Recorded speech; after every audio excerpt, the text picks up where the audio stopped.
경제발전소 박연미입니다. 지난밤 두 건의 중요한 노사 협상이 있었습니다. 둘 다 간신히 타결입니다. 먼저 보건의료노조와 복지부 사이의 타협을 환영합니다. 코로나 4차 유행 속 총파업 5시간을 앞두고 브레이크를 잡았습니다.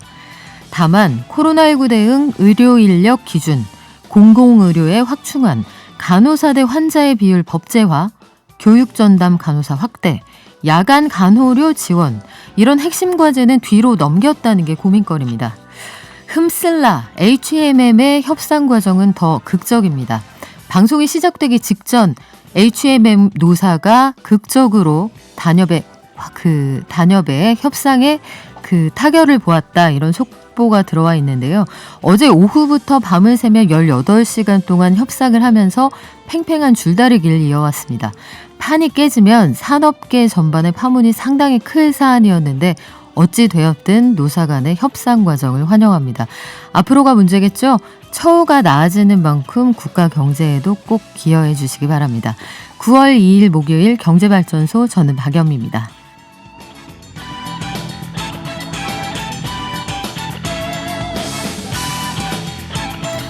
지난한 과정을 거쳐서 HMM 노사가 단협의 타결을 받습니다. 오늘 주가가 어떻게 움직일지 투자자들 상당히 관심이 높을 텐데요. 최근 이른바 파업 리스크가 고조되는 상황에서도 워낙 업황이 좋다 보니 주가는 나쁘지 않았습니다. 코로나 시대의 대표적인 경기 민감주, 해운주 어떻게 될지 한번 알아보죠. 그리고 고용노동부가 실업수당의 재원이 되는 고용보험기금에 쓸 이 고용보험료 드디어 올리기로 했다고 합니다. 지금의 고간으로는 감당이 안 된다, 이런 판단을 한 거겠죠. 10분 경제에서 모두 정리합니다. 박연미의 경제픽, 코로나19 이후에 우리를 찾아온 불청객, 바로 코로나 블루죠. 코로나 블루에서 이제 코로나 레드라는 분노, 코로나 블랙이라는 절망까지도 나오고 있다고 합니다. 영국에서는 대학생 절반 이상이 우울증을 겪고 있다, 이런 조사 결과도 있었는데요. 이런 상황 어떻게 이겨나가면 좋을까요? 정신과 전문의 박종석 원장님 모시고 조언 들어보죠. 그리고 오늘부터 격주로 데이터로 경제를 읽는 시간 마련합니다. 나의 하루 이산화탄소 배출량은 얼마나 될까요? 혹시 대기업이 아니라 내가 이산화탄소 배출의 빌런은 아니었을까요? 다양한 얘기 나눠볼게요. 그럼 증식하겠습니다. 미래에셋증권 미디어 콘텐츠 본부의 서상영 본부장 연결돼 있습니다. 안녕하세요. 네, 안녕하십니까. 네, 간밤 뉴욕 증시부터 정리 부탁드립니다. 일단 미국 증시는 고용지표 둔화 여파로 다우지수는 하락 출발했지만 그러다 보니까 국채금리가 약세를 좀 보였고 그의 힘은 나스닥의 상승을 이끌었습니다. 이런 가운데 ISM 제조업 지수가 견고한 모습을 보이자 경기에 대한 자신감이 유입되면서 주요 3대 지수 모두 상승 전환하거나 상승폭을 확대하기도 했었고요. 그렇지만 라가르드 22, 유럽 중앙은행 총재라고 할 수가 있죠. 라가르드 총재가 대규모 부양책이 아닌 이제는 피해 업종 중심으로 유동성 공급하겠다라고 발언하자 상승분을 반납하거나 전반적으로 하락 전환하는 등 이제 혼조 마감을 했습니다. 미국은 고용 지표가 생각보다 좀 부진했다, 이런 평가를 받았는데 제조업 지표는 괜찮았던 모양이에요? 네, 그렇죠. ADP, 그러니까 민간 조사기구인데 8월 비농업 고용자 수가 지난달 발표보다 소폭 증가한 37만 4천 건을 기록을 했습니다. 예상치가 60만 건이니까 크게 나빠졌고요. 고용 불안이 여전함을 보여줬다고 봐야 될 것 같습니다. 세부적으로 보면 추가 실업급여 중단에 따른 서비스 업종이 견고했을 뿐 여타 업종은 부진해서 좋은 결과는 아니었고요. 여기에 8월 ISM 제조업 지수 같은 경우는 우리나라 수출의 선행지표라고 할 수가 있죠. 지난달 발표나 예상치를 크게 상회한 59.9를 기록을 했습니다. ISM은 이에 대해서 전례 없이 크게 증가하는 수요를 충족하기 위해서 기업들이 고군분투하고 있다라고 주장을 했고요. 결국은 ISM 제조업 지수가 개선되긴 했지만 그 안에 좀 세부적으로 좀 살펴보면 재고 지수, 그러니까 기업들이 재고를 엄청 쌓아놨어요. 이제 수요가 늘어날 것이다라고 생각을 하면서 네. 이 재고 지수가 크게 증가했을 뿐 다른 세부 항목 종목은 소폭 증가하거나 오히려 둔화되는 모습을 좀 보였거든요. 그러다 보니까 이제 지표가 이렇게 나오다 보니까 주식시장 전반적으로 보면 상승도 제한되고 향후에 점차 이제 둔화되는 모습을 좀 보였죠. 네, 앞으로도 좀 지켜봐야 될 것 같은데, 자, 연방준비제도, 미국 중앙은행은 통화정책을 온건하게 당분간 유지하는 겁니까? 그렇죠. 근데 어저께부터 이제 시장이 조금은 좀 이상했습니다. 그러니까 최근 중국의 경제 지표가 너무 저조했지 않습니까? 뭐 그러다 보니까 경기 둔화 우려가 확대되면서 인민은행이 뭐 지준율 인하 같은 경기 부양책 확대 가능성이 좀 부각이 됐고요. 네. 이런 가운데 이제 미국의 ADP 민간 고용이 급격하게 위축되자 연준이 신중한 통화 정책을 발표할 것이다라고 이제 기대를 하기 시작하는 것이죠. 이제 파월 연준의장이 지난주에 잭슨 컨퍼런스에서 자산 매입을 줄이기 위한, 그러니까 테이퍼링을 위한 정책을 단행하기에는 고용시장이 더 진전이 있어야 된다라고 주장을 했기 때문에 뭐 이렇게 고용이 나쁘니까 뭐 연준도 뭐 별로 그렇게 빠르게 진행하지 않을 것이다라고 뭐 생각을 하고 있다라고 보시는데, 결국은 그래 봐야 연준은 연내 테이퍼링 시행을 기정사실화하고 있기 때문에 큰 영향을 안 줬고요. 거기다 이제 오늘 라가르드 ECB 총재가 대규모 지원이 아니라 심각한 타격을 입은 분야를 중심으로 지원을 해야 한다라고 주장을 한 점에 주목할 필요가 있을 것 같습니다. 연준보다도 더 많은 유동성을 투입했던 ECB가 더 이상 뭐 대규모 유동성 공급을 제어할 필요성을 보였다라고 보시면 될 것 같아요. 이 소식 때문에 전반적으로 시장은 이제 중앙은행들의 통화 정책은 우리가 과거에 생각했던 것처럼 대규모로 유동성을 풀기보다는 이제 선별적인 또는 뭐 일부 투입하고 있는 부분들을 좀 더 줄여나가겠다라고 생각을 하셔야 될 것 같습니다. 네, 라가르드 ECB 유럽 중앙은행 총재는 2008년 세계 금융위기 이후에 세계 질서를 정리할 때 IMF 총재를 했던 분입니다. 이분이 가지고 있는 생각이 결코 무게감이 가볍지 않아서 우리도 좀 주목을 해봐야겠네요. 오늘 시장은 어떻게 출발했습니까? 일단 전반적으로 소폭 하락 출발을 하고 있는 상태이고요. 일부 종목군들의 특징적인 게 있습니다. 카카오뱅크 같은 경우는 오늘 이제 대규모 이제 향후에 한 1조 원 정도의 매각 이슈가 좀 있어서 한 6% 정도 하락을 하고 있고요. 방금 전에 말씀해 주셨던 HMM 같은 경우는 4% 정도 상승을 하다가 일부 매물이 나오면서 지금 현재 1% 정도 상승을 하고 있고요.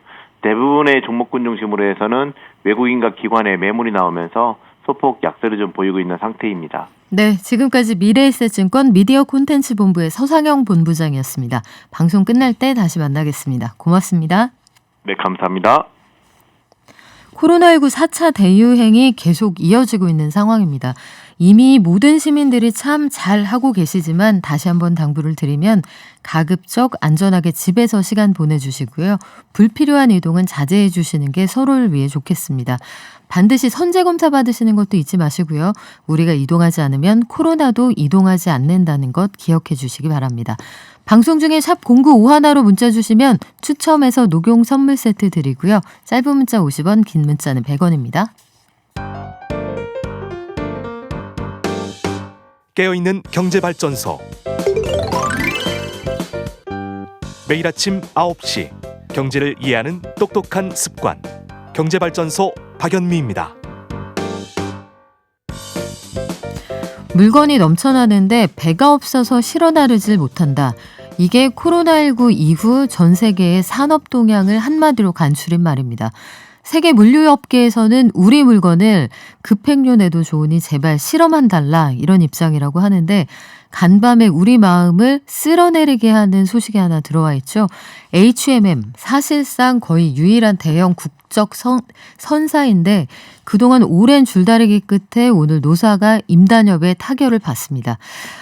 앞으로 해운주는 계속 순풍에 돋다는 듯 상승세를 이어갈 수 있을까요? 신영증권의 엄경화 연구원 연결해 자세히 알아보겠습니다. 안녕하세요. 네, 안녕하세요. 네, 전 노선에서 해운 운임이 가파르게 오른다 이런 얘기가 나오네요. 예, 지금 해상 운임 같은 경우는 작년에 거의 10년 저점 대비해서 한 5배 정도 올라 있는 상황이고요. 말씀하신 것처럼 미주 노선, 유럽 노선 할 것 없이 전반적으로 운임이 역사상 최고 수준을 기록을 하고 있는 상황입니다.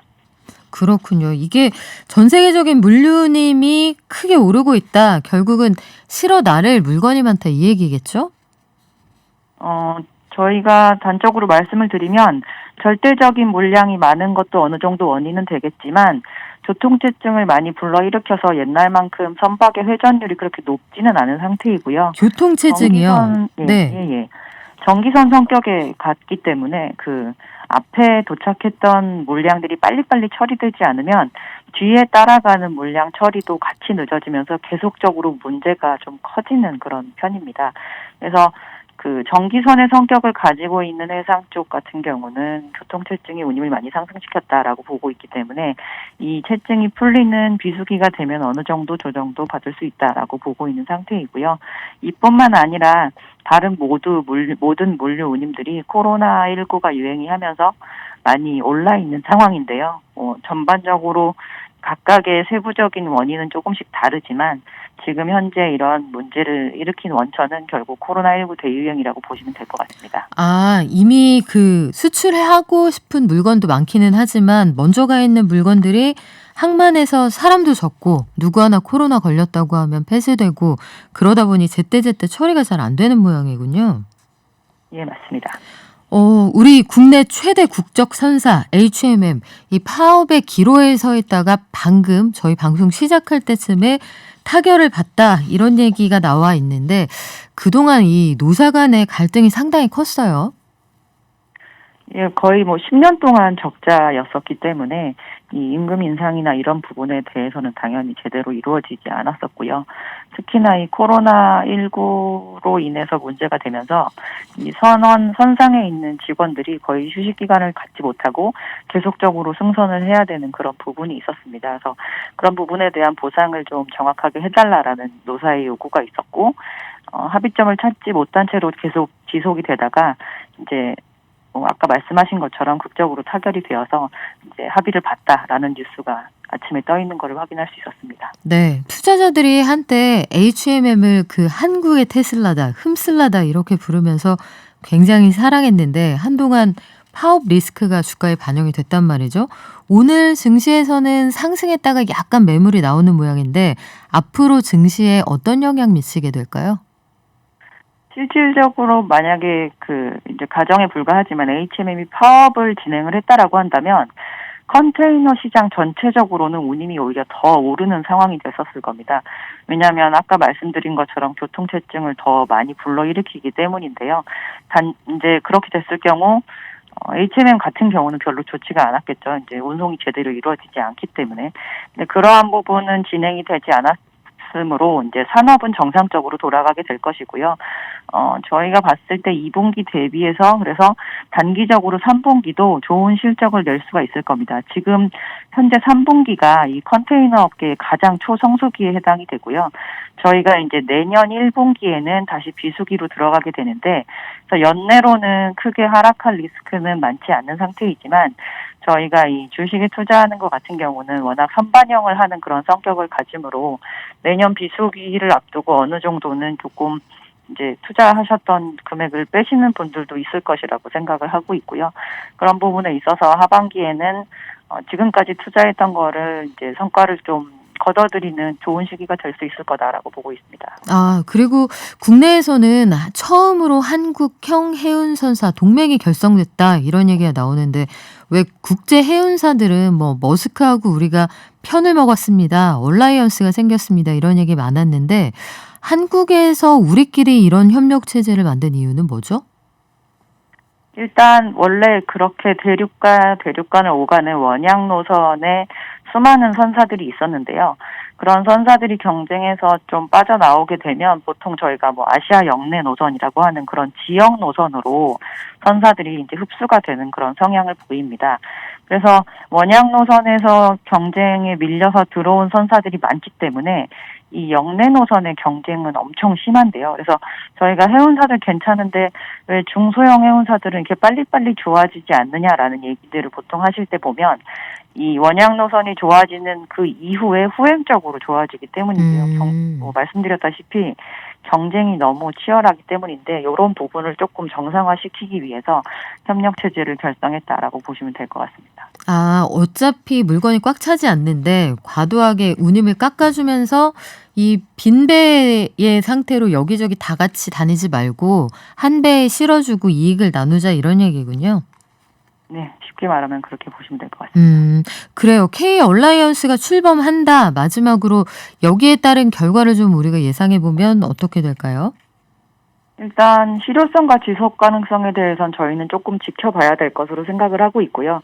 지금까지는 이제 너무 어려웠기 때문에 이렇게 각각 그 시장 참여자들이 얼라이언스를 구성하고 이런 부분에 대해서 서로 용인이 되고, 지금 현재 시황상으로는 이제 아시아 역내에 있는 모든 선사들이 다 호황을 보고 있는 상황인데요. 만약에 다시 전체적으로 시장의 물량이 조금 감소하거나 그렇게 되면 이러한 얼라이언스를 구성하는 것에 있어서 다른 국가에 있는 경쟁 얼라이언스들이 이제 공정거래에 대한 그런 부분도 걸고 넘어질 수 있고, 또 다시 그렇게 다른 얼라이언스와 경쟁을 하게 되었을 때도 저희가 지금처럼 이렇게 운임을 어느 정도 수준으로 유지하자라는 이런 협상이 계속 이어질 수 있을지에 대해서는 조금 의문이기 때문에 지금은 성과에 대해서 논하기는 조금 이른 상태다라고 보셔야 될 것 같습니다. 네, 기대 반 걱정 반이다 이런 얘기군요. 앞으로의 효과는 좀 지켜보죠. 지금까지 신영증권의 엄경아 연구원이었습니다. 고맙습니다. 감사합니다. 돈이 굴러가는 기본적인 흐름. 잘 먹고 잘 사는 게 주식 관련해서 가짜 정보가 많더라고요. 용어라든지 이런 게 너무 어려우니까 잘 모르는 사람들도 쉽게 접할 수 있는 서민들 정책을 많이 좀 알려줬으면 좋겠습니다.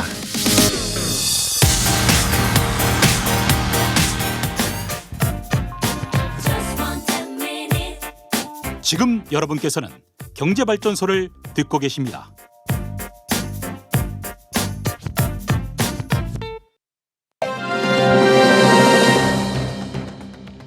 실업급여 개정 보험료율 인상 0.2%포인트로 약 3조 원의 추가 수입을 확보하는 것입니다.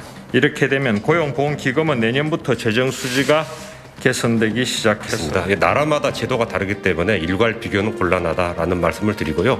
다른 나라들은 어쨌든 고용 안전망이 실업급여를 포함한 고용 안전망이 굉장히 촘촘하게 구축돼 있어서 이제 그 부분들을 통해서 재정 지원이라든지 여러 가지들이 이루어지고 있고, 우리나라 같은 경우는 지금 정부 재정의 1순위는 긴급 고용 안정 지원금 등에서 보는 바와 같이 고용보험 사각지대에 가장 많은 재원이 투입됐습니다.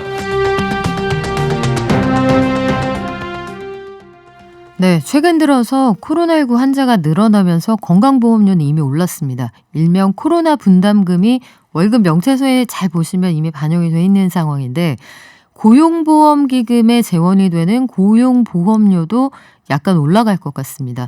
워낙 실업급여로 나가는 재정이 많이 늘어났기 때문인데, 사람이 늘어나기도 했고 보장하는 기간이 늘어나기도 했습니다. 앞으로 어떤 상황이 전개될까요? 한겨레 신문의 이지혜 기자가 정리했습니다. 안녕하세요.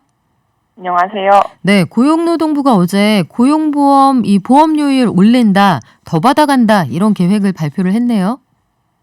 예, 고용노동부가 어제 고용보험기금의 실업급여 개정 보험료율을 1.6%에서 1.8%로 0.2%포인트 인상하겠다고 밝혔습니다. 인상된 보험료율은요, 내년 7월부터 적용이 되고 노동자와 사업주가 각각 0.1%포인트씩 부담을 하게 됩니다. 이미 정부는 2019년 10월에도 보험료율을 1.3%에서 1.6%로 올린 바 있는데요.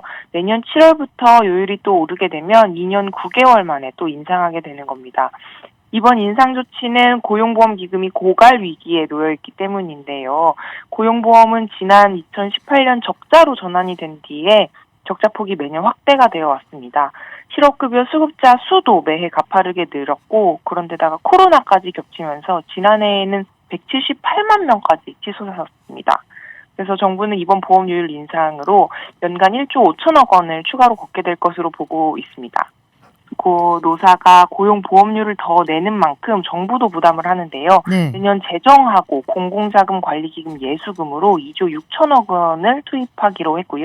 각종 사업들도 줄이거나 없애거나 하는 방식으로 해서 정부는 내년부터 재정 수지가 흑자로 전환될 수 있다, 이렇게 밝히고 있습니다. 이런 식으로 이제 원천징수해 가는 그런 돈들을 우리가 이른바 준조세라고 하잖아요. 고정비 지출이 늘어난다. 이게 일반 국민들 입장에서는 증세의 일종으로 받아들여질 수도 있는데, 실제로 얼마를 더 부담하게 됩니까? 이 상용 근로자 월 평균 급여가요, 지금 288만 6천 원인데요. 이 기준으로 보면 노동자는 이전보다 한 달에 2,886원을 더 부담하게 되는 셈입니다. 하지만 보험료율 1.8%가 OECD 회원국들 보험료율 그 중위값으로 보면 그 OECD 회원국들의 보험료율을 쭉 이렇게 세워놓은 중간값이 2.6%거든요. 그 2.6%에 비하면 한참 못 미치는 수준이죠. 다른 나라하고 견줘서 봤을 때 우리는 보험료를 적게 내고 필요할 때 적게 돌려받는 구조가 고착화되어 있었던 셈입니다. 예를 들어서 한국의 실업급여 보장 기간은 최대 9개월인데 일본이나 독일 등은 1, 2년씩 보장을 하기도 하고요.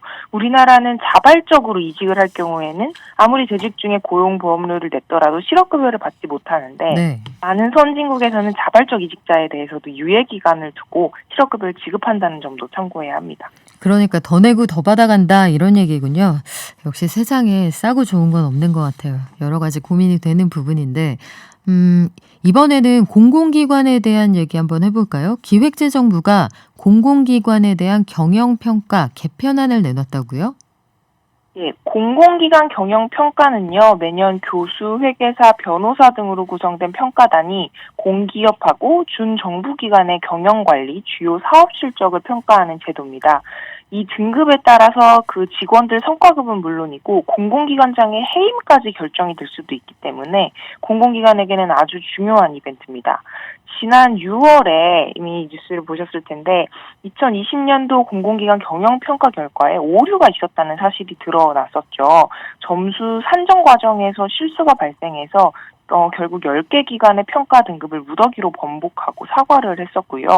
또 한국토지주택공사가 그 LH 사태라고 불리는 직원 투기 의혹이 있었음에도 불구하고 일부 성과급을 받는 문제도 있었습니다. 또 공공기관 경영평가 제도 자체를 좀 손볼 필요가 있다는 지적들이 이어져서 기재부가 무려 15년 만에 개선책을 마련한 겁니다. 그래요. LH 관련해서는 일부가 성과금을 받았는데 이게 돌려주지 않으면 다시 가져오기도 힘들다 이런 얘기도 있어서 좀 분노하시는 여론들이 있었어요. 구체적으로 어떤 게 잘못됐습니까? 네, 올해부터 공공기관 경영평가가 상시평가로 전환이 됩니다. 평가 정보는 데이터베이스화해서 전산화도 추진을 하고요. 정부는 평가 오류를 막기 위해서 올해부터는 3단계 검증 시스템을 구축하기로 했습니다. 그리고 공공부문이 워낙 방만 경영이 고질적으로 문제가 되어 왔기 때문에 재무 관련 평가를 강화하기로 했습니다. 그 기존에는 각 기관이 성과 평가의 기준이 되는 재무 지표 및 달성도 평가를 셀프로 작성을 했었는데 앞으로는 이를 외부 전문가에 맡기기로 했고요. 그리고 특히 과도한 부채 비율 등 재무 위험도가 높은 공기업에 대해서는 전년 대비 부채 비율 감축 실적을 평가 지표에 포함을 따로 하기로 했습니다. 그리고 다만 그 정부 정책을 수행을 하려다가 투자가 확대돼서 부채가 늘어날 경우도 있기 때문에 이 부분은 보정을 할 방침이고요. 그리고 정부는 LH 사태 같은 일이 재발하지 않도록 윤리경영 배점을 기존의 3점에서 5점으로 확대하고 중대한 위반이나 위법 행위가 발생하면 아예 0점 처리를 하도록 했습니다. 그리고 산재, 시민재해 같은 중대 사고가 발생했을 때에도 안전관리 지표를 0점 처리하기로 했습니다. 가장 중요한 게 아마 성과급 지급하는 기준일 텐데 이 부분은 어떻게 달라집니까? 지금은 종합 등급이 낮아도요, 경영관리나 주요 사업 등 개별 사업 지표에서 등급이 좋으면 성과급을 받을 수 있었거든요. 하지만 앞으로는 종합 등급만을 토대로 성과급을 산정하기로 했습니다. 이전까지는 종합 등급이 D등급 미흡이나 2등급 아주 미흡을 받더라도 경영관리나 주요 사업 범주에서 C등급이 나오면 성과급을 받는데 이제는 그런 사례가 없어지는 겁니다. 기관장들 성과급도 전반적으로 줄었습니다. 원래는 가장 높은 등급을 받을 경우에 기본 연봉 대비 최대 120%까지 성과급이 지급이 됐는데요. 그 상한을 최대 100%로 하향 조정했고요. 그 아래 등급들도 각각 축소가 됐습니다. 하반기 중에 공기업 임원보수 지침을 개정할 예정이라 이 지침들은 당장 올해 평가부터 적용이 될 예정입니다. 그래요. 이게 그 연간 행사로 하던 이른바 그 정시 입시를 수시로 바꾼다 이런 방식으로 평가를 완전히 돌린다는 건데 공기업이나 아니면 이걸 평가하는 사람들 입장에서 얼마나 실효성이 있을까 그게 관건이겠네요. 지금까지 한겨레 신문의 이지혜 기자였습니다. 고맙습니다. 감사합니다.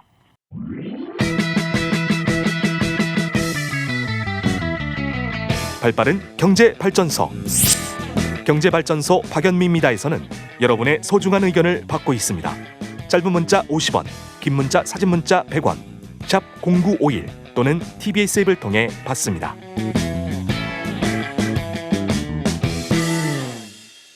지금 서해 고속도로 지나시는 분들 차량 운행에 주의하셔야겠는데요. 0780님, 서해 고속도로 목포 방향 횡담도 휴게소 7.5km 지점 도로에 박스와 종이가 날리고 있습니다. 차량들이 브레이크 밟으면서 사고 위험이 있고 바람이 좀 부는 모양이네요. 빨리 수거 부탁드립니다. 이런 말씀 해주셨고요.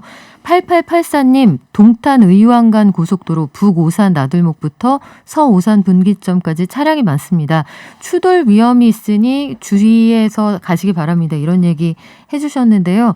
반면에 오늘 길 잘 뚫리는 곳도 있더라고요. 제가 오늘 아침에 출근할 때 보니까 월드컵 대교, 차가 정말 제 차 한 대밖에 없었습니다. 그리고 그 서부간선도로 지하도로도 어제부터 개통을 했죠. 그쪽도 꽤 예전보다 잘 뚫린다 이런 얘기 들어와 있는데 이쪽 지나시는 분들은 그 길을 우회할 때 그쪽도 한번 생각을 해보시면 좋겠습니다. 자, 오늘은 코로나 블루 얘기를 잠깐 해보려고 해요. 코로나 블루라는 게 결국은 블루가 좀 우울하다 이런 의미도 가지고 있는 거잖아요. 그래서 코로나 블루에서 시작해서 코로나 레드, 나는 너무 화났어. 코로나 블랙, 나는 절망했어. 여기까지 가는 분들도 계시다고 하는데 설문조사를 해보면 미국 사람들도 5명 중에 1명이 더 우울해졌다. 팬데믹 이후에. 영국에서도 절반 정도의 대학생이 우울하고 아무것도 하기 싫다 이런 조사 결과도 있다고 합니다. 우리도 뭐 크게 다르지 않을 것 같은데 이런 마음을 다잡아서 그래도 이겨내야 할 거 아니에요. 그래서 오늘의 박연미의 경제픽 살려 주식시우의 저자 정신과 전문의 박종석 원장님 나오셨습니다. 안녕하세요. 네, 안녕하세요. 네, 이전에는 원장님의 이 가슴 아픈 눈물 없이는 들을 수 없는 투자 실패담을 들으면서 사실은 약간 마음의 위로를 느꼈거든요. 네. 그런데 오늘은 정말로 우리 원장님의 전공 분야이신 정신과 코로나 블루를 해결하기 위해서 우리가 어떻게 해야 할지 배우려고 하는데 실제로 코로나19라는 그 큰 변수 이후에 우울증 호소한 분들이 많이 계신가요? 굉장히 많이 늘어났습니다. 이게 그 국민건강보험공단에서 공식적인 통계를 발표했었는데요. 2020년 기준으로 볼 때는 그 우울증으로만 정신과에 방문하신 분이 한 해에 101만 6천여 명이 오셨어요. 그 2019년 기준으로는 96만 3천 명 정도 오셨거든요. 그래서 5% 이상 늘어난 수치인데 이게 정신과 전체 질병으로 보면 더 그 증가율이 높고 2021년 올해까지는 아직 통계가 안 나왔는데 저희 중간 추산으로는 훨씬 더 증가한 것으로 발표되고 있습니다. 그래요. 저도 이게 상가들에 대한 시장 조사를 하다 보면 확실히 느껴지는 게 과거에는 비교적 소득 수준이 높거나 직장인들이 많이 모여 있는 곳에만 정신건강의학과들이 있었거든요. 이제는 공실률이 높은 주택가 이런 곳에도 어느 틈에 상가 2, 3층에 정신과 하나 정도는 들어서는 그런 분위기가 조성이 돼 있더라고요. 그래서 수요가 많구나 이걸 체감할 수가 있었는데 코로나 블루, 코로나 레드, 코로나 블랙 이 사이에는 어떤 차이가 있는 거예요? 사실 그 하나의 그 연결된 질환이라고 볼 수 있는데요. 그 좀 알기 쉽게 제가 구분을 말씀드리자면 그 시청자분들이 블루라고 하는 거는 그 우울증, 불안 뭐 이렇게 생각하시면 되고요. 코로나 레드라고 하는 거는 분노 폭발. 내가 너무 짜증나고 분노하고 내 몸의 화를 밖으로 표출하게 되었다. 이걸 코로나 레드라고 생각하시면 됩니다. 그리고 코로나 블랙은 굉장히 좀 시비어한 심한 어떤 사례인데요. 네. 블루랑 레드를 다 겪다 보니까 정말 내가 정말 좌절하게 되고 절망적으로 이 어떤 우울감이 만성적으로 너무 심하게 돼서 죽음에까지 생각을 하는 그런 상태를 코로나 블랙이라고 생각하시면 될 것 같아요. 되게 무서운 얘기네요. 그런데 회사도 안 가고 학교도 안 가는 날이 늘어나니까 서로 그 사람의 상태를 파악하고 도움을 주기도 어려워서 이럴 땐 어떻게 해야 되나 이런 생각이 드는데 국내외에서 코로나 블루 관련 연구도 많이 진행이 됐습니다. 일단 내가 나의 상태를 제대로 아는 게 중요할 텐데 나는 코로나 블루인가 이걸 어떻게 알 수 있어요?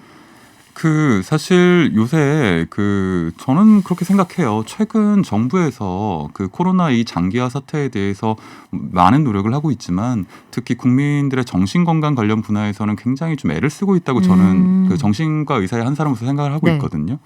그래서 보건복지부 같은 데 보면 자가검진 어플도 있어요. 자가검진 테스트라든가 코로나로 인한 어떤 우울증이 생기지 않았는가 그런 앱이나 어플, 자가 테스트 이런 거를 해보시면 좋으실 것 같고요. 그리고 꼭 보건복지부 앱뿐만 아니라 또 개인 기업에서도 이런 어떤 자료를 많이 제공을 하고 있고 그래서 인터넷을 통해서도 뭐 검색을 통해서도 충분히 내가 코로나 블루가 아닌가에 대해서 자가 검진 테스트를 쉽게 접근할 수가 있습니다. 그래서 간단한 몇 가지만 예를 들어보면요. 내가 이유 없이 뭐 우울하다, 아무것도 하기 싫다, 그리고 자꾸 절망적인 생각이 들고 자꾸 자신을 탓하게 된다. 이런 증상이 있을 때는 내가 혹시 나도 모르는 사이에 코로나 블루에 걸린 게 아닌가 이걸 한번 짚고 넘어가시면 좋으실 것 같아요.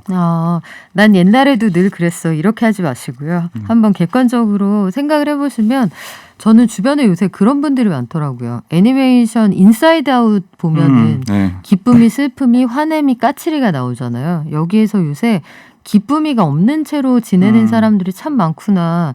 나도 가끔 그렇구나 이런 생각이 들어서 자, 사라진 기쁨이를 우리 한번 다시 찾아보자고요. 몸과 마음이 서로 연결돼 있다. 이거 건강한 신체, 건강한 정신. 마음이 아프면은 이게 몸도 아프게 만든다 이런 얘기가 있던데 맞아요. 코로나 블루도 마찬가지입니까? 마찬가지입니다. 왜냐하면 우리가 어떻게 보면 예상치 못한 장기 격리 상태에 들어갔잖아요. 그러니까 어떻게 보면 우리가 외국에도 갈 수 없고 외부 활동도 충분히 마음대로 할 수 없는 상황을 국민들이 다들 이렇게 참아주고 계신데 이렇게 좀 집안에만 있다 보면 신체 활동이 되게 떨어져요. 그렇죠. 신체 활동이 이렇게 떨어지면 교감신경이 활성이 줄어들어서 도파민, 엔돌핀 같은 필수 신경 전달 물질이 부족하게 됩니다. 이렇게 되면 우울증에 굉장히 취약한 상태가 돼요. 몸을 움직이고 활동해야 우리 몸의 세로토닌과 도파민 균형이 맞아서 사람이 즐거워지고 안심 호르몬이 나오는데 우리가 가만히 집안에서 되게 정말 제한된 곳만 왔다 갔다 하게 되면 이런 식의 호르몬의 총량과 연결고리들이 약해져서 우울증 되게 쉽게 불안해지고 되게 쉽게 실망하는 그런 상태가 되는 거죠. 그래서 몸과 마음이 연결되어 있다고 보는 어떤 측면에서는 우리 이런 어떤 코로나의 장기화에 노출되면서 점점 더 불안하고 쉽게 화가 날 수 있는 상황에 노출된다고 볼 수 있는 거죠.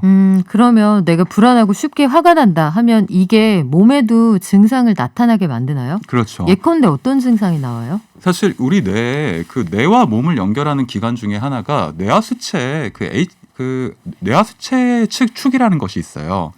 정신의 신호를 육체의 신호로 바꿔주는 연결고리거든요. 그러니까 우리가 기분이 나쁘고 우울하고 이럴 때는 실제적으로 배가 아프다거나 두통, 복통, 설사 그리고 약간 오한을 느낄 수도 있고요. 이명 같은 게 들릴 수도 있고 그리고 어떤 분들은 가슴이 굉장히 막히는 것처럼 바위 덩어리가 올라간 것처럼 답답하다고 표현 많이 하세요. 소위 화병이네요. 화병일 수도 있고 그러니까 손발 떨림이라든가 숨이 제대로 안 쉬어진다든가 아니면 예를 들어서 되게 어떤 소화기관에 굉장히 제일 많이 효과가 나타나요. 밥 먹은 게 소화가 안 되고 변비 같은 거 생길 수도 있고 이런 증상들이 대표적인 어떤 신체 증상이라고 보시면 되겠습니다. 그렇군요. 아기들이 엄마한테 혼나거나 숙제하기 싫을 때 배 아프다고 하는 것도 꼭 꾀병만은 아닐 수도 있다. 그렇죠. 이런 생각이 들어요. 네. 그래요. 번아웃, 우울감, 스트레스에 따라서 여러 가지 증상을 호소하는 분들이 많고 사실 이게 희망 고문 때문에 그럴 수도 있다는 생각이 들어요. 우리가 이렇게까지 오랫동안 시달리게 될 줄은 예상하지 못했단 말이에요, 작년에. 그래서 코로나19 기간이 길어지면서 복합적으로 우울감을 호소하는 분들이 많은데, 자, 느꼈어요. 하지만 여기에 머무를 수는 없잖아요. 이걸 해소하기 위해서 가장 먼저 할 수 있는 쉬운 방법은 뭐가 있을까요? 저는 집에서라도 가장 제한된 어떤 환경에서라도 홈 트레이닝 하시고 집에서 운동하시고 가까운 산책이라도 하시는 거 정말 추천드리고요. 운동을 할 수 있을 만큼 해라. 그리고 어떤 요새 유튜브나 어떤 TV를 보면서 필라테스 동작 같은 거 따라할 수 있잖아요. 그런 것도 도움이 되고 그리고 제일 중요한 거는 요새 재택근무 하시는 분이 많으셨기 때문에 출퇴근이 굉장히 불규칙해졌어요. 그래서 규칙적으로 밥을 먹고 규칙적으로 행동하지 않는다는 게 되게 문제입니다. 그러면 우리 몸의 생체 시기가 다 망가지거든요. 그러면 불면증이 또 생겨요. 그러니까 집 안에서 재택근무를 하더라도 출퇴근과 맞추어서 내 어떤 생활 사이클을 루틴하게 어떤 하루에 필수적으로 점심 때 밥 먹고 그 최소 2번 이상 어떤 규칙적인 어떤 섭식과 어떤 수면 이런 거를 최대한 노력해서 내 생활의 루틴을 망가뜨리지 않는다. 전 이게 되게 중요하다고 보고 있어요. 집에 있더라도 규칙적인 생활을 한다. 회사 갈 때처럼 내가 비록 파자마를 입고 있다고 해도 네. 컴퓨터를 딱 정확한 시간에 켜서 그때부터 일을 시작한다.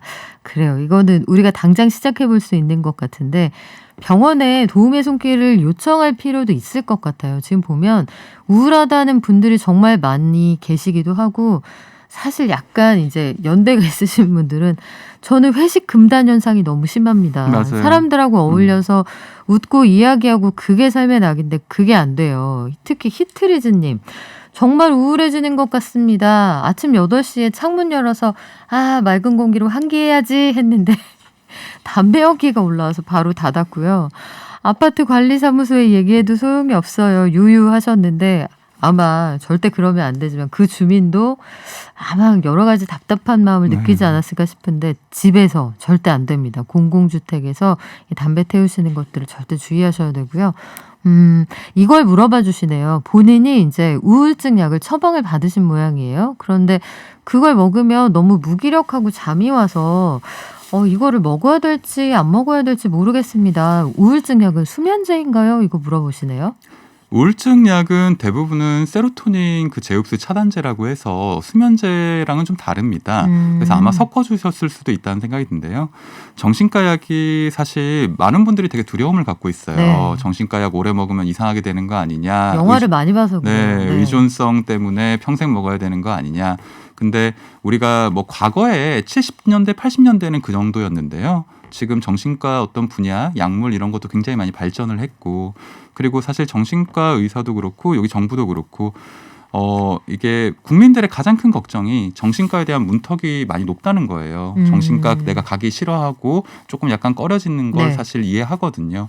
그 어떤 문턱을 낮추고 환자분들이 어떤 두려워하는 점, 불안해하는 점을 좀 해소시켜주기 위한 노력을 그 각계각층에서 하고 있고 저희 정신과에서도 되게 많이 신경을 쓰고 있으니까 제 생각에는 안심하고 와주셔도 될 것 같다는 생각이 들어요. 그래요. 우리가 다리 부러졌을 때 아픈 사람이구나 이렇게 생각하지 이상한 사람이구나 이렇게 생각 안 하잖아요. 네. 마음도 가끔 부러질 수 있는 굉장히 약한 재질로 돼 있다는 거 인정하면 거기에서부터 해법이 나올 것 같은데 국가에서도 보니까 마음이 너무 아프거나 너무 힘드시면 혼자 고민하지 말고 병원에 가서 전문의와 상담을 하세요 이런 얘기 하더라고요. 어떻게 보면 이렇게 말해도 집에 사실 안 오시는 마음이 생길 수도 있어요. 그런 분들을 위해서 뭐 여러 가지 어떤 앱이라든가 집에서 할 수 있는 어떤 정신 건강을 위해서 운동도 좋고 어떤 마음 건강도 좋고 힐링, 명상, 요가 이런 것도 충분히 좋은데 그런 걸 하고 안 될 때는 나라에서 그 청년 건강, 마음 건강 바우처라는 걸 만들었어요. 청년 마음 건강 바우처요. 네. 그러니까 어떤 그 경제적인 문제 때문에 정신과에 좀 오기 힘든 분들을 위해서 나라에서 지원해 주는 서비스인데 저는 이거 되게 괜찮다고 봐요. 네. 예전에는 정신과 진료비가 굉장히 높아졌는데 2017년 이후에 어떤 법 개정이 되면서 정신과에 조금 더 경제적인 문제로 오지 않는 못 오시는 분들을 지원해 줘서 정신과 진료비가 굉장히 많이 싸졌거든요. 아, 그래요? 네, 근데 그거 플러스 어떤 첫 3개월은 약간 나라에서 정신과 치료비 상담비를 지원해 주는 어떤 혜택이 있어요. 사실 저는 이런 노력들이 어떤 국민들과 어떤 환자분들 그리고 정신과에 대한 어떤 접근성을 높이는 굉장히 어떤 고마운 제도라고 생각을 해요. 그래요. 그런 제도가 있다는 거 이용해 보시면 좋겠는데 청년 마음 건강 바우처. 요즘 그 1인 가구들 특히 취업 준비하는 청년인데 학원도 문 닫았어요. 친구도 못 만나요. 그렇다고 생활비가 넉넉하지도 않아요. 이런 친구들은 피디님한테 혼날 것 같은데 요 단어를 한 번만 사용해야겠어요. 저의 멘탈은 쿠쿠다스 멘탈입니다. 저는 정말 아슬아슬한 경계선에 있어요. 이런 얘기를 하기도 하는데 이런 분들 어떻게 도움을 청하면 돼요? 그 만 19세에서 39세 그 청년들은 이걸 뭐 각 구에 보건소 있잖아요. 네. 그리고 각 구마다 정신건강복지센터라는 곳에 있어요. 거기 전화하시면 담당하시는 어떤 그 직원분이 되게 친절하게 제가 실제로 뭐 저희 환자분 연결시켜 드린 적도 있고요. 굉장히 자연스럽게 알려줘요. 누구나 신청할 수 있고 누구나 혜택 받을 수 있으니까 보건소 혹은 각 구 쪽으로 그 연결하면은 그 쉽게 접근할 수 있을 겁니다. 정신건강보건센터라는 게 구마다 있군요. 네, 정신건강복지센터. 복지센터. 네, 구마다 다 있습니다. 이것도 처음 알았습니다. 네. 사실 우리가 공공의료의 고마움을 정말 느끼게 되는 코로나19 상황인데 그래요. 도움이 필요하면 내가 아프다고 외치셔야 사람들이 알 수 있습니다. 그냥 관리된 표정만으로 사람의 마음을 관심법으로 알 수는 없거든요. 그리고 실질적으로 논외의 얘기를 하나 더 말씀을 드리면 내가 너무 생활고가 심각해서 전기요금, 수도요금, 가스요금 이런 것까지 어려운 상황입니다 하면 해당 기관에 연락을 하시면 최소한의 생활을 할 수 있는 부분은 도와드리거든요. 전기요금 같은 것도 바로 끊어버리는 게 아니니까 반드시 나는 아프다, 도움이 필요하다 꼭 외치시기 바랍니다. 지금까지 구로 연세범 정신건강의학과의 박종석 원장님과 함께했습니다. 고맙습니다. 감사합니다. 깊이 있는 경제 발전소. 시민과 함께 공부하는 경제 시사 프로그램 경제발전소 박연미입니다. 저희 새 코너 준비했습니다. 격주 목요일마다 데이터로 세상을 읽어보는 데이터로 읽는 경제 시간 마련할 건데요. 더 나은 질문과 데이터를 기반으로 더 나은 세상을 추구하는 소프라이즈와 함께합니다. 오늘 경제탐사 A look so라고 써 있는데 얼룩소라고 읽어달라고 하셨어요. 얼룩소의 에디터 산디님 나오셨습니다. 안녕하세요. 안녕하세요. 얼룩소의 에디터 산디님 이러니까 약간 애니메이션 느낌이 물씬 나요. 그 주토피아에 나오는 그런 캐릭터 같기도 하고요. 그쵸. A look so 이거 영문으로 쓰시고 얼룩소라고 읽는다고 하는데 네. 일단 얼룩소 이거 왜 이름 이렇게 지으신 거예요? A-룩소가 맞고요. A-룩소 그러니까 사회를 보는 좀 다른 시선이라는 맥락에서 얼룩소라고 저희끼리 부르고 있고 A-룩소라고 표기하고 있습니다. 야, 작품성과 흥행성을 모두 가져가겠다 이런 욕심을 가지고 있는 곳인데 가장 먼저 소프라이즈가 추구하는 프로젝트 어떤 건가요? 소프라이즈는 저희 얼룩소에서 진행하고 있는 서브 프로젝트라고 생각을 해주시면 될 텐데 쉽게 말씀을 드리면 데이터로 질문의 깊이를 더하는 글쓰기 경진대회입니다. 매주 4개에서 6개 정도의 질문들을 올리고 있고 그 각 질문의 우수한 글에 대해서는 100만 원의 상금을 드리고 있어요. 세후 100만 원이거든요. 와우, 세후. 네, 세후 100만 원이고요. 데이터를 활용해서 중요한 질문에 대해서 나름의 답을 찾고자 하는 사람들에게는 좀 더 큰 인센티브를 주어야 하지 않을까라는 생각에서 출발한 서비스라고 생각해 주시면 되겠습니다. 좋은 정보라고 하는 것이 워낙에 희귀하고 또 좋은 질문은 더 희귀하잖아요. 그래서 우리가 지금 무엇에 대해서 어떤 것을 근거로 판단할 것인가의 문제에 대해서 좋은 질문과 정보에는 그에 합당한 경제적 인센티브를 주어야겠다라는 생각에서 출발을 했고요. 사실 뭐 데이터가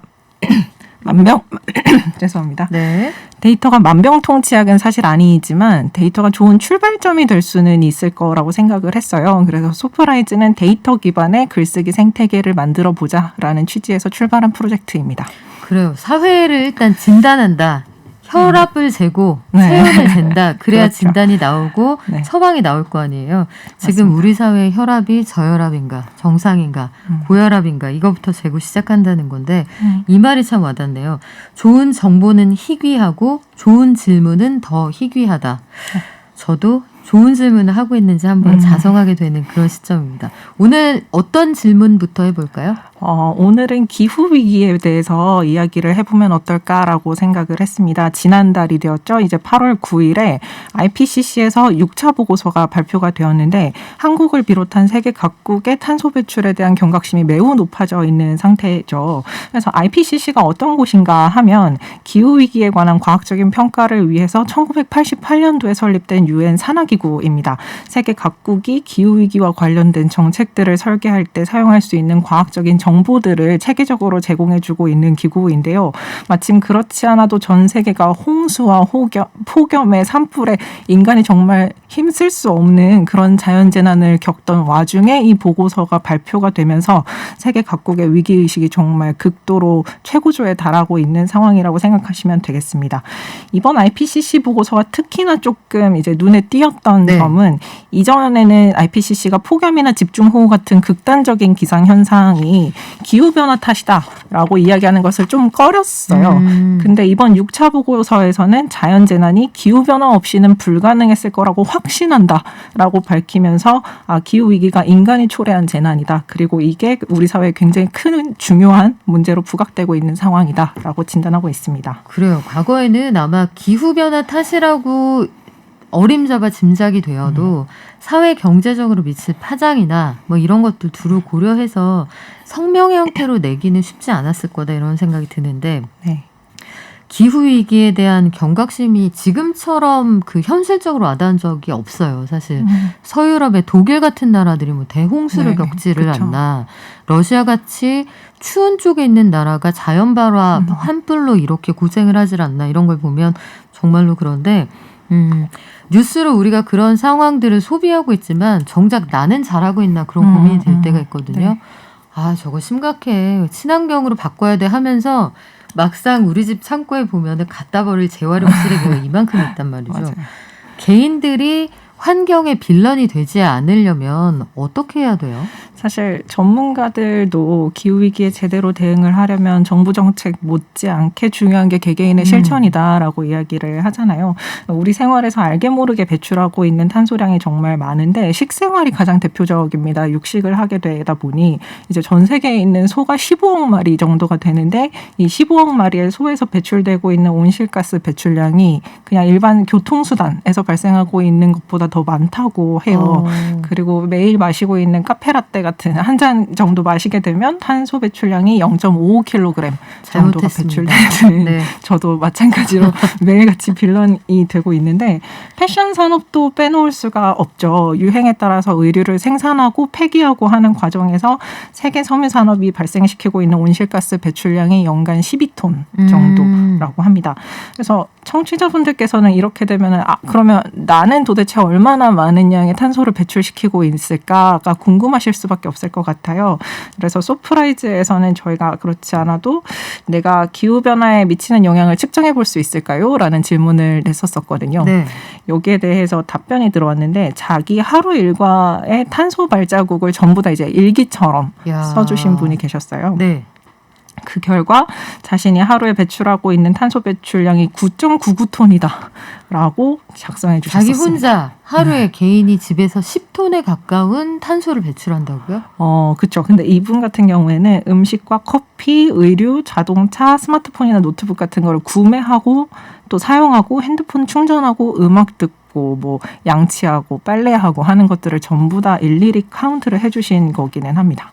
그래요. 그러면 근데 이 중에서 안 할 수 있는 게 별로 없거든요. 사실 밥은 먹어야겠고, 그렇죠. 음악을 듣지 말아볼까요? 그것도 어려울 것 같은데 빨래 해야겠고 세수 양치질 해야 되는데 그러면 개인이 내가 얼마나 많은 탄소를 배출하고 있는지 아주 구체적으로 계산을 해보면 어디를 줄일 수 있는지 좀 찾을 수 있을 거 아니에요.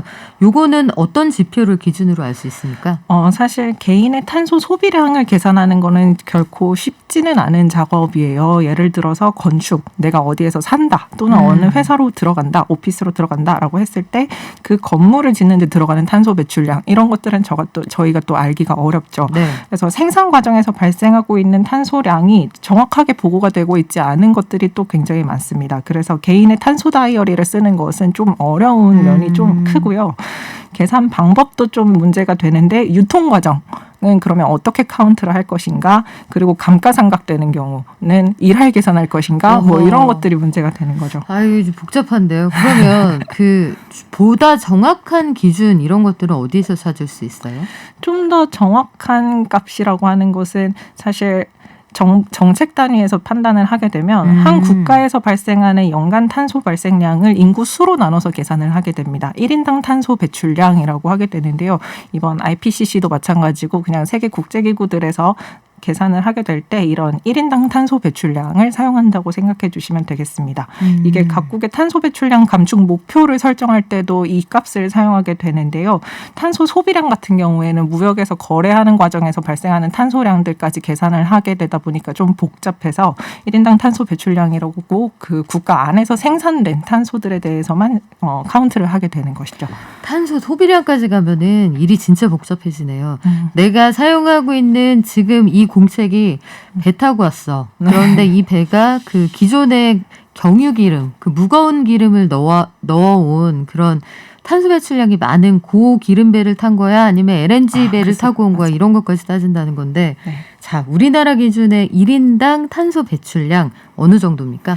1인당 탄소 배출량 한국 같은 경우에는 2019년도를 기준으로 했을 때 11.93톤입니다. 2019년에 한국이 배출한 총 탄소 배출량이 6억 1,120만 톤인데 이거를 인구수로 나누게 되면은 11.93톤 이렇게 나오게 되는 것이죠. 많이 쓰는 거예요? 그래서 이게 얼마나 큰 값이냐 이런 게 궁금하실 것 같아요. 전 세계 국가들을 이렇게 쭉 나열을 해보면 한국의 11.93이라고 하는 숫자는 21위입니다. 그러니까 이마저도 21위가 높은지 낮은지 정확하게 판단하기가 네네. 어렵잖아요. 사실 근데 한국 앞에 있는 국가들을 보면은 산유 국가가 대부분이에요. 그래서 석유를 추출하고 원유를 정제하고 보관하는 게 경제의 핵심인 그런 국가들, 예를 들어서 카타르, 쿠웨이트, 사우디아라비아 같은 국가들이 21위 앞에 이렇게 포진해 있는 상황이고, 또 그 국가들의 특징이 인구수가 좀 적다 보니까 1인당 탄소 배출량이 좀 과다하게 추산되는 국가들이기도 합니다. N이 적으니까요. 네, N수가 적다 보니. 그래서 한국의 탄소 배출량을 산유국이랑 비교를 할 수는 사실 없겠죠. 그래서 옆 나라랑 비교를 해보면 일본 같은 경우에는 8.72톤, 그리고 중국 같은 경우에는 7.1톤 정도를 배출하고 있습니다. 우리가 훨씬 많이 배출하는 거네요, 1인당? 네, 맞습니다. 그리고 OECD 국가들, 그래서 한국과 아무래도 경제 구조가 비슷할 것으로 예상되는 선진국들이 모여있는 OECD 국가들로 한정해서 생각을 해봐도 2018년을 기준으로 했을 때 한국은 1인당 탄소 배출량이 12.2톤이었는데 이거는 OECD 국가들 중에서 캐나다, 호주, 룩셈부르크, 미국 다음으로 5위 정도입니다. 그래요. 그러면 우리가 객관적으로 진단은 여기까지 나왔고 앞으로의 처방도 차차 매주 격주네요. 격주에 만날 때마다 한번 고민을 해볼 텐데 본인이 사용할 수 있는 다회용 용기 뭐 이런 것들부터 우리가 하나하나 시작을 해보면 좋을 것 같습니다. 네. 자, 앞으로 2주에 한 번씩 우리 함께 만날 건데요. 재미있는 주제로 여러분께 새로운 소식들 그리고 트렌디하지만 반드시 던져야 하는 사회적 질문 함께 던져보겠습니다. 지금까지 얼룩소의 에디터 산디님과 함께했고요. 오늘 말씀 고맙습니다. 고맙습니다. 감사합니다. 증시 가볼까요? 미래에셋증권 미디어 콘텐츠 본부의 서상영 본부장 연결돼 있습니다. 본부장님 나와 계시죠? 네, 안녕하십니까. 네, 지금 HMM 어떻습니까? HMM이요? 그냥 보합권입니다. 7% 정도 상승에 그치고 있습니다. 네, 그렇군요. 전반적으로 시장 분위기는 어때요? 안 좋죠. 그러니까 전반적으로 아침 장 시작하면서 이제 하락 출발한 이후에 외국인들이 계속 매물을 키우고 있어요. 근데 과거 같으면 그 전기전자 업종 그 대형주 중심으로 해서 대규모 매도를 이렇게 매도가 나오면 매도를 하면서 시장을 하락하게 만들었다라면 오늘은 어제 이제 카카오뱅크 관련돼 가지고 블록딜이 있었지 않습니까? 네. 그 관련된 내용 때문에 그 종목이 한 6% 정도, 7% 정도 하락을 하고 있기 때문에 외국인이 그거 중심으로 해서 은행주를 한 1,600억 정도 매도를 하고 있고요. 그다음에 2차전지 업종들이 최근 들어서 계속 부진하고 있습니다. 그 외국인들이 여기도 또 계속 매도를 하고 있고, 그다음에 뭐 전기전자, 기계, 운수, 창고, 의약 대부분의 업종에 대해서 외국인이 다 매도를 하면서 2,400억 정도 매도를 하고 있는데, 그러다 보니까 시장 자체가 별로 그렇게 좋은 모습은 아니라고 봐야 될 것 같습니다. 오후에는 반전이 가능할까요? 낙폭을 확대하기보다는 일단 최근 들어 상승한 거에 따른 차익 매물이라고 보시면 될 것 같고요. 내일 미국의 고용보고서 발표가 있기 때문에 그 부분을 좀 기다리면서 대체적으로 매물 소화 과정을 좀 더 이어갈 것으로 판단하고는 있습니다. 네, 시장 상황 함께 지켜볼게요. 지금까지 미래에셋증권 미디어 콘텐츠 본부의 서상영 본부장이었습니다. 고맙습니다. 네, 감사합니다.